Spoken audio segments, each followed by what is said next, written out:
Hi guys, welcome back to another video. Happy New Year to everyone. Today I've got quite a popular one,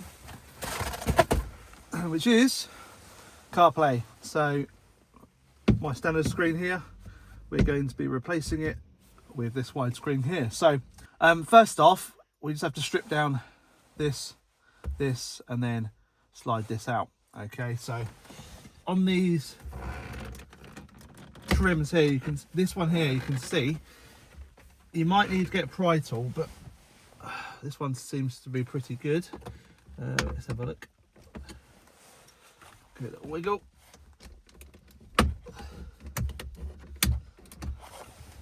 Yep, so this one is actually pretty loose in here, as we can see. So it's just a case of working your way down like that, and eventually it will pop.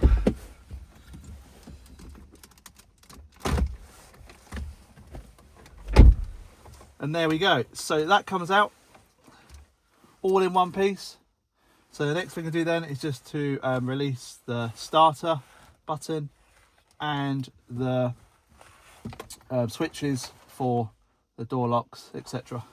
on that. So we do it this way up, it's a bit easier to see. Pinch together. It's not that easy just to get to. You've got to have small fingers for this. Like that. That's one. Release this clip like, come on, like this, like so, and then finally the starter button. Pinch together and release. So there we go. That's the first part done. So we'll move this out of way. Just going to move it behind the camera down here, so that's safe and sound there. Okay, so next we are faced with the screen and also this fascia here. Okay, right, so T15 on this, and remove this part. One. And all we're doing is removing the fascia, because behind the fascia is your CCC or CIC or MBT, depending on which model you have. Okay, so these are just held on by 4 clips. So you can see here, one there, one there, one there, one there. Now, at this point, we don't actually need to remove this further. You can unplug it. Do you know what? Shall we do that just to make life easier? Let's do that. So just one here. We do that.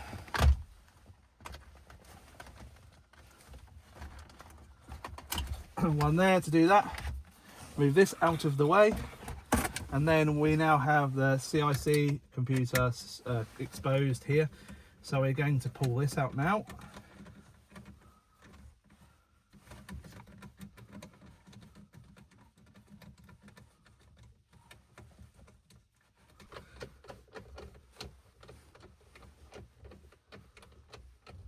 So now this just slides out like so. Lift the handle up like so.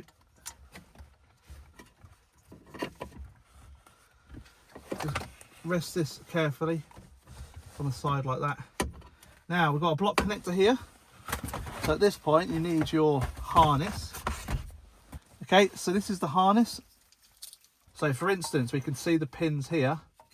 If I make the orientation correct, like that, the CAN bus goes into these two, so you need to just copy and match that. You can't get it wrong, it won't go in either way, but you can put it in the one next to it. Okay, so what we're going to do is just get our screwdriver in here and release the clip outwards like so. You can see now, look, it's loose. So at this point, once again, we're going to get our block connector. We're going to make sure orientation is correct, so we know we're going to match it up exactly. So at this point we pull it out like so, and we put it in this end one, exactly the same orientation, and it clips immediately straight back in. Okay, so at this point when you put it back into the stereo, it's going to give you the exact same CAN bus loop as you would have before. There'll be no issue there. What we'll do now is put the block connector here into the original one, like so, like that. So the block connector is now in, and to take it out, do the same reverse like that. But yeah, you just push it in and lock it into place like that.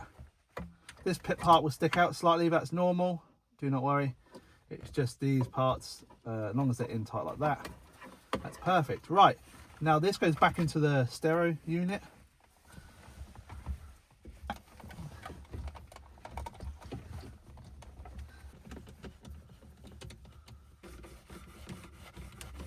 Okay, so at this point the screen is now loose. What you do is you unhook it out like this, and then down it comes. And then we're just going to unhook the harnesses from the screen. First off that one, and then secondly this one here. Okay, so at this point this can now be stored away, that's done with. And then we have to look at our existing harness here that we have to then feed up. Okay, so by this point, hopefully you should be following on okay. As always, drop some comments if you get stuck, I'm always happy to help. I'm going to just tuck them behind the cage, so they run in a roughly the same factory order as the original. Now, on this model, this is now redundant, this part here, and we're going to use these two together. So on the back here we have our main harness that goes in like so, like that. Okay, and make sure it's clicked all the way in, and then we get our existing display connector here in like that. Okay, so at this point now I just need to tackle this. So what I'm going to quickly do is just see if I can get hold of my own finger, which I can. So I'm going to run this through the glove box as well at the same time, like so. Have a neat place for it, which we do. Okay, right. So at this point, we're going to do the same again. We're going to pop this into the smaller hole, which is just behind this one. And then we're going to reinstall this back where it should be.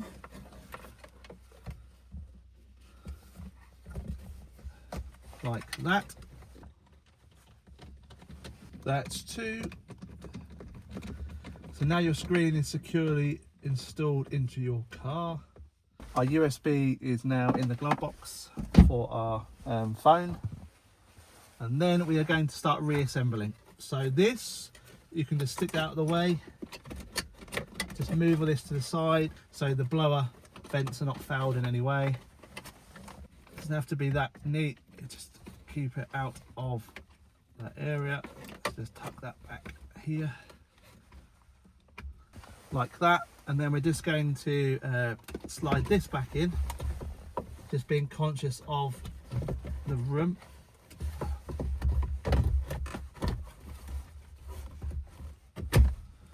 Like that. So at this point, this is all now out of the way neatly, and then we're going to reassemble the main iDrive computer back into the car. Okay, so we're just going to double check our cable management and make sure nothing will get in the way of anything. That's better, so that's tucked out of the way now. So when we put our fascia back in with the vents, this should then all push out the way neatly. Okay, right, so at this point, we're going to put this back onto the head unit itself.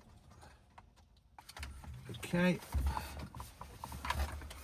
So welcome back to the second day. Sorry, I had things to do, we ran out of time. So in the first part of the video, I did explain that due to the fact that as long as you remove over the fibre optic cables, the wiring should be correct for the speakers. I have no sound, so after speaking to Andream, they said that due to the fact there's so many different variants of the models, it might be the case that you have to use the aux cable. So that's fine, it is what it is. I'm not complaining too much about that. I just have to route it through the center console. So yeah, if anyone's having issues with their F10, not E chassis, they tend to be easier to do because the speakers work without the cable. I've done one recently and it's worked. This one hasn't. So I might look into the pin out of the harness in the future, but for now I need to get it up and running. So what we're going to do today is I'm going to strip this again, so we go back to essentially where we left the video the other day, and then we'll start removing the center console, and then I will route the aux cable through down through underneath this iDrive unit, and we'll drill a hole through into the cubby box in the armrest, and then plug it directly in, so it will be a seamless run. Okay, so just before I carry on, you can see here that I've now quickly checked this. So I've routed it through down to the armrest here, and I can confirm this now works as normal. This is all connected up so I can run the car and test it. So the next thing for me to do is to tidy this back up again. At that point, I can then put this neatly just back in here for a second so it's out the way, and then I can move this around. But now we've got to go down to here, and I'll start this while we're here, to be honest. You might have a newer car than me. This is quite an old car, but if I just get my finger under here, these are just clipped in like so. That's one part. So all we're looking for is this T10 down here. If it there you go, you can see it's now focused. So what we're going to do is just gently pry this part up. This whole thing in the middle will come up, okay? So this is just on clips. And then what we are going to do is try and route this back underneath the cage, which is just down here. I can feel there's actually, right underneath here, there is actually a space for it to go underneath. It's going to be tight, of course. And then what we'll do is we'll run it along here and out to here. Okay, so I've now undone this here. And then this, I'm just gently prying up now.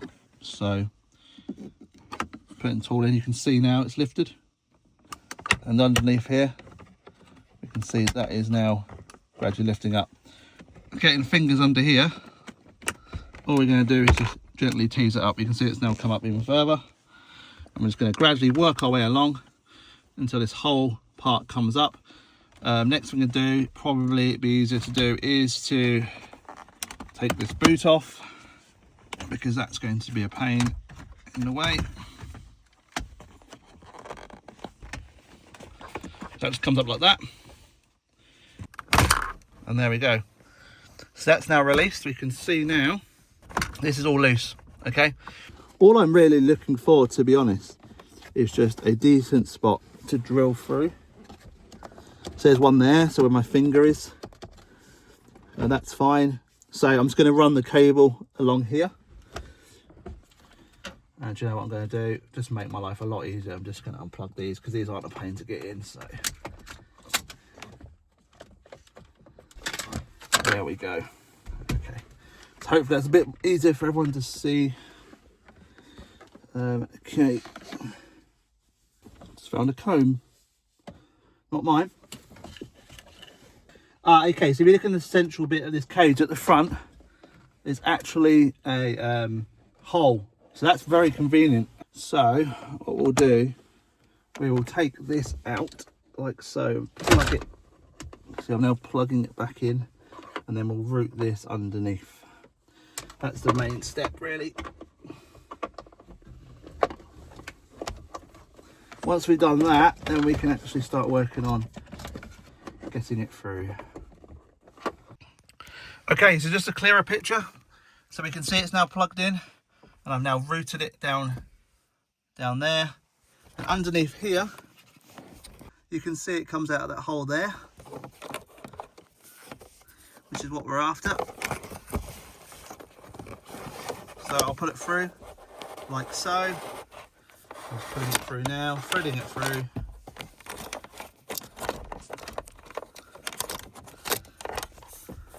Making sure there's no pinches, so that's fine. So at this point, we're just going to route this safely around where there is no clips. I think the safe bet is down here, and then I'll go and get a drill, and we will go through just up here.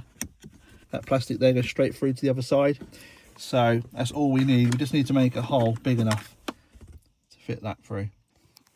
Okay, so you can now see I've drilled a hole through here. Now, I appreciate if someone has spent a lot of money in their car and they don't want to ruin it, fair enough. Try to find a different way of doing this, but I just want to make sure it's completely neat. You can also get an aftermarket rubber bung or something just to go in that hole. Let's say, for instance, if you take it out, just to plug it basically and make it look neat again. But for me, this is probably the easiest way to do it. Okay, so we're now plugged in. In terms of this, all I've done is just basically made sure the wire wasn't catching anything, and then just pushed it back into its clips. As you can see, it's now seated again, nice and neat. Making sure, as I say, just it's clipped, and that's there you go, and that's now clipped neatly, and that's not going anywhere. So next is to put the boot back on, screw it back down just there, and then we can test it. Okay, so that now works. That's now tested. Everything is on, everything works. If I go back to menu, as we can see here, so that's working fine. Sound is now working. So there we go. That's how you resolve that issue. Now I've had to disconnect the Bluetooth because I was using the Bluetooth, BMW Bluetooth, along with the CarPlay. You're not meant to, but that is another workaround, guys. So it sort of conflicts a little bit, but you can use the Bluetooth audio from the BMW on the back of the CarPlay for sound as well if you want to. But now obviously that means often it switches and stuff, so it's a bit of a pain. So now it works as intended. So what we'll do is we'll just put everything back together again, and then I will run through and show you the unit itself. So now just obviously show everyone, so some copyright free music so I don't get in trouble. And there we go. So that's now coming through the speakers through aux. Okay, we know it's definitely down to this wire. Okay, so I'm pretty sure some of you guys have already seen CarPlay before. I will do a follow-up video on CarPlay in itself, and how this unit functions. Please reach out in the comments and we will do a full rundown of the settings, and I'll go through any questions you have and answer anything that I know already. Cheers for watching, guys. I appreciate the support. Happy 2026, and look forward to the next one. See you later.